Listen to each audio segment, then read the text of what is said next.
kasus penipuan melalui penjualan daring atau e-commerce ternyata masih marak.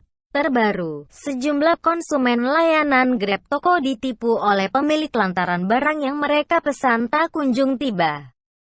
Sejumlah pembeli menyampaikan kronologi penipuan tersebut di media sosial Twitter. Salah satu konsumen Grab Toko yang masuk perangkap penipu itu adalah pemilik akun @catkurniawan.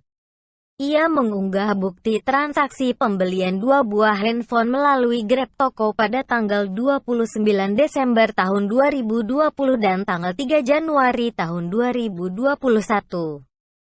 Handphone pertama bermerek Samsung Galaxy A51 seharga Rp2.349.000 dan handphone kedua bermerek Apple iPhone 12 Pro Graphite seharga Rp12.024.000.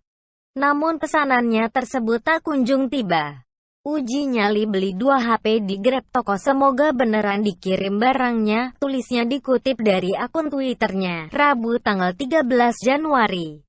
Sayangnya, ponsel yang dibeli tersebut tak kunjung datang. Berikut sejumlah fakta-fakta yang menyangkut penipuan oleh Grab Toko seperti dirangkum Sion dan Indonesia.com. Tidak main-main. Korban dari penipuan Grab Toko mencapai 980 orang dengan total kerugian mencapai 17 miliar rupiah.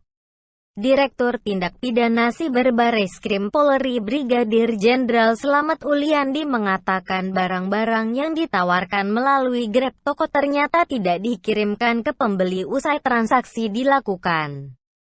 Hanya 9 customer yang menerima barang pesanan tersebut. Dan 9 barang yang dikirimkan kepada customer itu ternyata dibeli pelaku di ITC oleh pelaku dengan harga normal, kata Slamet dalam keterangan resmi. Slamet menjelaskan modus kasus dugaan penipuan Grab Toko untuk memikat calon pembeli dalam situsnya. Tersangka menawarkan berbagai macam barang elektronik dengan harga yang sangat murah.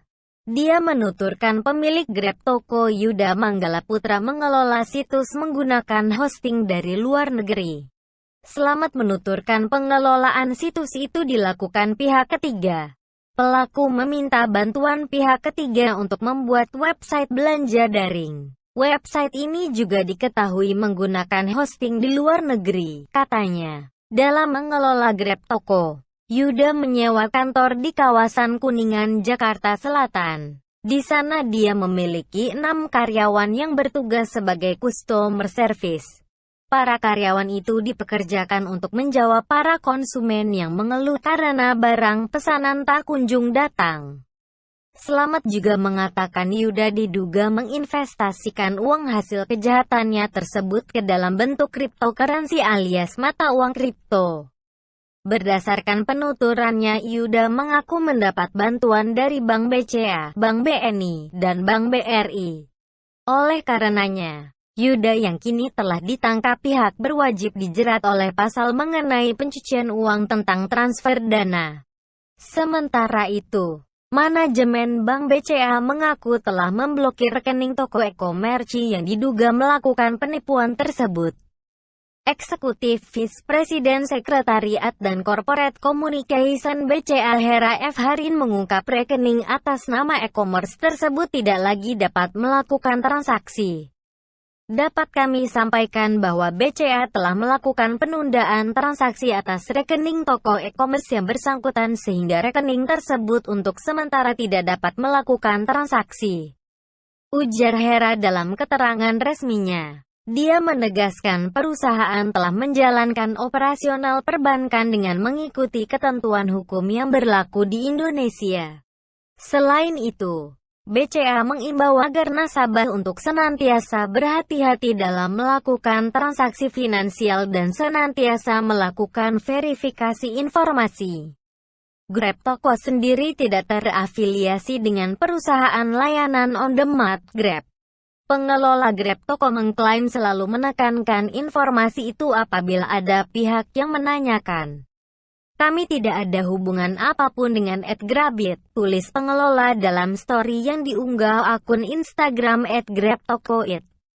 Pengelola mengaku telah mengecek ke Kementerian Hukum dan HAM bagian administrasi hukum umum sebelum menggunakan nama itu. Klasifikasi baku lapangan usaha Indonesia juga disebut berbeda. Sebelum pembuatan PT, tim pengacara kami sudah mengecek di AU dan nama Grab Toko bisa digunakan dan KBLI pun berbeda jauh, imbuh mereka dalam unggahan tersebut. Saat ini pemilik Grab Toko Yuda Manggala Putra telah ditangkap oleh pihak berwajib. Ia diduga melakukan menyebar berita bohong yang menyebabkan kerugian konsumen. Telah melakukan penangkapan terhadap seorang laki-laki yang melakukan dugaan tindak pidana menyebarkan berita bohong dan menyesatkan yang mengakibatkan kerugian konsumen dalam transaksi elektronik. Tindak pidana transfer dana, pencucian uang, kata kabar Reskrim Polri Komisaris Jenderal Listio Sigit Prabowo saat dikonfirmasi pada Selasa tanggal 12 Januari.